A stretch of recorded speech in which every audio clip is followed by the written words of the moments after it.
जय हिंद everyone, this is your Aman sir and welcome to my session.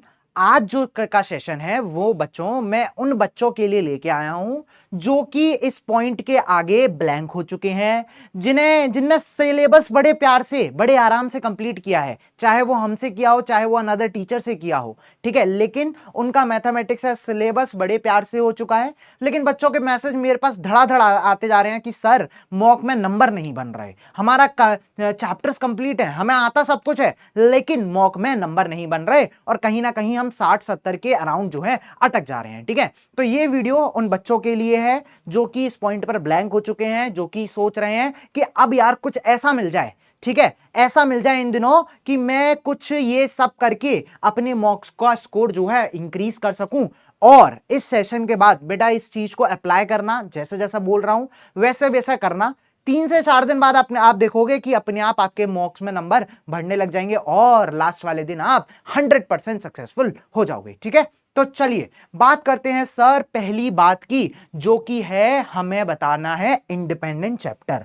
तो बेटा ये तीन तीन चैप्टर नोट कर लो। क्या तीन चैप्टर नोट कर लो सर? एक तो vector and 3D geometry, matrix and determinants और स्टैटिस्टिक।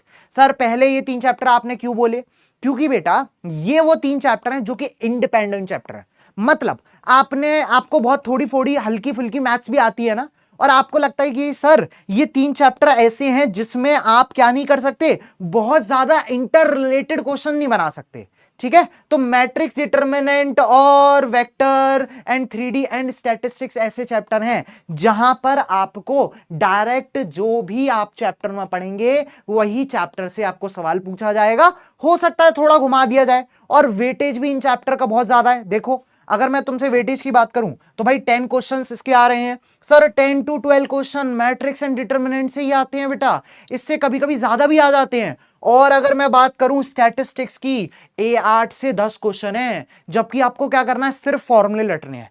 ठीक है, तो पहला गोल जब भी आप मॉक टेस्ट करोगे, जब भी आप मॉक दोगे, तो अगर मैं इसकी लोअर लिमिट भी ले लेता हूं, अगर मैं लोअर लिमिट भी ले लेता हूं, तो कहीं ना कहीं 28 से 30 क्वेश्चन बनना है। ठीक है, तो तुम्हें अपना टारगेट सेट करना है कि यहां से आप 20 से 25 क्वेश्चंस जो हैं वो करेक्ट कर सको।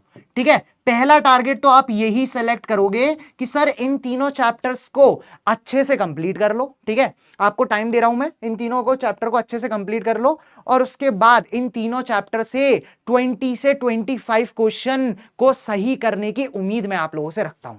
क्यों? क्योंकि सिर्फ तीन चैप्टर है, और आपस में मुझे ये भी नहीं है कि अगर मान के चलो प्रोबेबिलिटी बात करूं तो प्रोबेबिलिटी के लिए पीएनसी जरूरी है, राइट, और भी सारे कोई चैप्टर्स हैं, तो उसके लिए ट्रिग्नोमेट्री अगर पढ़ा है तो सर इंटीग्रेशन में, डिफरेंशिएशन में, इन सब में ट्रिग्नोमेट्री बहुत ज्यादा जरूरी होती है।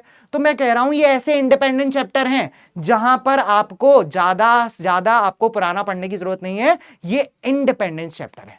ठीक है, अब अगर मैं तुमसे बात करूं कि सर इंडिपेंडेंट चैप्टर में हमने 20 से 25 क्वेश्चन लगा लिए है ना, 20 से 25 क्वेश्चन वहां फिक्स हो गए। अब कुछ बात करते हैं सर इजी चैप्टर्स की। ठीक है, अब मैं अगर तुमसे इजी चैप्टर्स की बात करूं तो कुछ ऐसे चैप्टर हैं जैसे सेट एंड रिलेशन हुआ, यहां मैंने फंक्शन नहीं जोड़ा है। ठीक है सर, मैंने बोला trigonometric ratio and height and distance. Again तुम बोलोगे सर ट्रिग्नोमेट्रिक रेशियो तो चैप्टर काफी बड़ा है और उसमें सवाल भी आते हैं, लेकिन सर वही तो नहीं बनता। लेकिन बेटा ऐसा नहीं है, मैं तुमसे कह रहा हूं सिर्फ इजी वाले सवाल।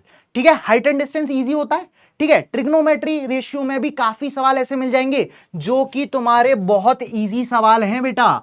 ठीक है, तो तुम्हें अगर मैं तुमसे कहूं लमसम सेट एंड रिलेशन के अगर आप 6 क्वेश्चन बना लेते हैं, इजी सवाल। ठीक है, again trigonometric ratio and height and distance के 6 सवाल बना लो। ठीक है, बस 6 सवाल, मैं कह रहा हूं बस इजी सवाल बनाओ। ठीक है, अगेन क्वाड्रेटिक एंड कॉम्प्लेक्स के 8 से 10 क्वेश्चन आते हैं, और मुझसे लिख के रख लो 6 से 7 क्वेश्चन तो तुम्हें ऐसे मिल जाएंगे जो कि आपकी क्लास की नोट से हैं, जो कि बनाए हुए हैं, जो कि पीवाईक्यू से हैं। ठीक है, तो डरने का नहीं यार, अगर स्ट्रैटेजी से करोगे ना तो मॉक में भी नंबर आएंगे और लास्ट वाले डे में भी नंबर आएंगे। ठीक है, तो देखो अगेन मैं कहता हूं पीएनसी एंड प्रोबेबिलिटी, ठीक है, दोनों ही बढ़िया चैप्टर है। ठीक है, पीएनसी तुम यार डरते हो, लेकिन बहुत सारे सिलेक्शन और अरेंजमेंट के बिना कुछ क्वेश्चन घुमाए आपको ऐसा डायरेक्ट क्वेश्चन दे दिया जाता है जो कि आप 6 से 7 क्वेश्चन वहां भी कर सकते हो बेटा। ठीक है, और अगर मैं तुमसे कहता हूं डेरिवेटिव एंड एओडी, डेरिवेटिव में बहुत सारे इजी सवाल भी हैं, ठीक है। एओडी में टेंजेंट नॉर्मल, ठीक है, टेंजेंट नॉर्मल आप बना सकते हो। इवन मैक्सिमम मिनिमा के सिंगल डिफरेंशिएशन के कभी कभी इजी सवाल आ जाते हैं, ठीक है। और क्या आ जाता है भाई, इंक्रीजिंग डिक्रीजिंग के, मैक्सिमम मिनिमा के, इन सब के इजी सवाल आ जाते हैं। तो मैं कह रहा हूं मैं सारे सवाल नहीं बनाने, आपको क्या करना है भाई, सिर्फ सिर्फ और सिर्फ क्या बनाने हैं, सिंपल सिंपल सवाल बनाने हैं, इजी सवाल बनाने हैं। तो कहीं ना कहीं आपको मैं ये टारगेट दे रहा हूं कि इन इजी इजी चैप्टर से, इन इजी क्वेश्चन से आपको 31 क्वेश्चंस, ठीक है, 31 क्वेश्चंस का एक टारगेट यहां से तुम्हें अचीव करना है, ठीक है जी। तो और कोई टारगेट नहीं है, मैंने तुम्हें 20 से 25 क्वेश्चन का इससे पहले वाला टारगेट दे दिया है, ठीक है। और उसके बाद क्या दे दिया भाई, मैंने 31 क्वेश्चन का दे दिया है, और तुम्हें एक लिस्ट ऑफ चैप्टर्स भी दे दी है, ठीक है। तो बस इतना काम कर लो, है ना। अब रह गए सर 51 क्वेश्चंस, मतलब मान के चलो मैंने 20 क्वेश्चन वहां पे सही कर लिए, 31 क्वेश्चंस यहां सही कर लिए। और अब बात करते हैं सर, अब कुछ और टिप से आप कैसे 10 से 12 क्वेश्चन और बना सकते हैं वो समझ लो, ठीक है। एक अगर मैं तुमसे बेटा बहुत इंपॉर्टेंट अगर मैं टिप बोलूं तो बहुत इंपॉर्टेंट है बेटा, ये मेरी प्रो टिप्स हैं, याद रखना इस बात को। किसी भी चैप्टर को, ठीक है, अगेन कह रहा हूं, नेवर एवर कोई भी चैप्टर आप नहीं छोड़ोगे, ठीक है। तो आप क्या नहीं करोगे, आप never ever leave any chapter, ठीक है बेटा जी। अगर तुमसे कहा जाए कि सर कोई भी चैप्टर नहीं छोड़ना, इसका मतलब क्या है, देखो तुम्हारे टीचर ने तुम्हें सारे चैप्टर पढ़ाए हैं, ठीक है। हो सकता है तुम्हें कोई कोई चैप्टर मॉडरेट लेवल पे समझ में आया हो सकता है तुम्हें बहुत कम समझ में आया, लेकिन ऐसा कोई भी चैप्टर ऐसा नहीं होगा कि तुम्हारे दिमाग में बिल्कुल ना घुसा हो, ठीक है। तो मैं क्या चाहता हूं, आप हर चैप्टर को ऐसे पढ़ के जाओ कि जिससे आपको उसके बेसिक्स पता हो। यकीन मानो बेटा, बहुत टफ चैप्टर के, even indefinite integral, definite integral, इनके इंटीग्रल कैलकुलस से बहुत टफ चैप्टर मानते हो कि नहीं मानते, इनसे भी सर इजी सवाल आए हैं। और बच्चे फिर आके रोते हैं, माथा पकड़ते हैं कि सर अगर हमने ये सवाल देख लिए होते तो आज हम निहाल हो गए होते। तो याद रखना बेटा, कोई भी चैप्टर छोड़ के नहीं जाना है। और अगर कोई चैप्टर नहीं छोड़ के गए ना बेटा, तो आपको यहां से कहीं ना कहीं आपको लमसम 10 क्वेश्चंस आराम से मिल जाएंगे करने के लिए। तो सबसे पहला टास्क जो मैंने बताया, दूसरा टास्क वो आगे इजी चैप्टर वाला, और तीसरा टास्क ये कि जो चैप्टर हमारे कमजोर हैं, जो चैप्टर हम छोड़ने की सोच रहे हैं, वो चैप्टर अब आपको यहां पर 10 क्वेश्चन देके जाएंगे, 100% देके जाएंगे, ठीक है। अब मैं तुम्हें एक और ट्रिक बता देता हूं कि सर एक्चुअल में अगर मैं तुमसे कहूं कि सर मॉक अगर मैं दे रहा हूं या फिर ओरिजिनल पेपर भी जब देने जाओगे तो सर उसका क्या, उसको कैसे अटेम्प्ट करना है। तो बेटा देखना, इससे भी मार्क्स इंक्रीज होंगे, और बड़े प्यार से बड़े दुलार से समझा रहा हूं। देखो जैसे अगर मैं एक मॉक अटेम्प्ट कर रहा हूं बेटा, है ना, कोई भी मॉक अटेम्प्ट कर रहा हूं, तो उस मॉक को अटेम्प्ट करने के लिए आपको 3 टाइम में बांटना है। जैसे 2.5 आवर्स का एक कोई भी मॉक होता है किसी भी एनडीए मैथ्स के लिए, एग्जाम में हमारे 2.5 आवर्स आएंगे। अब क्या करना है मुझे, पहले 10 से 15 मिनट या फिर सिर्फ 10 मिनट आपको क्या करना है बेटा, सिर्फ सवाल को पढ़ना है, ठीक है। जब आपके पास पेपर आता है ना, तो आप क्या करेंगे, सिर्फ क्या कहते हैं, हर सवाल को एक बार जल्दी जल्दी जल्दी जल्दी रीड मारेंगे, ठीक है। मैं तुमसे गारंटी दे रहा हूं, तुम्हें सॉल्व नहीं करना, ठीक है, अगेन बोल रहा हूं। जो क्वेश्चन ऐसा लगता है कि नहीं यार ये क्वेश्चन आता है मुझे, है मैं कर सकता हूं, उस पर डायरेक्ट टिक लगा दो, ठीक है। सॉल्व मत करो, उस टाइम सॉल्व मत करो। तुम्हें वो सवाल देखना है जो सवाल एक्चुअल में देखने से ही बन जाए।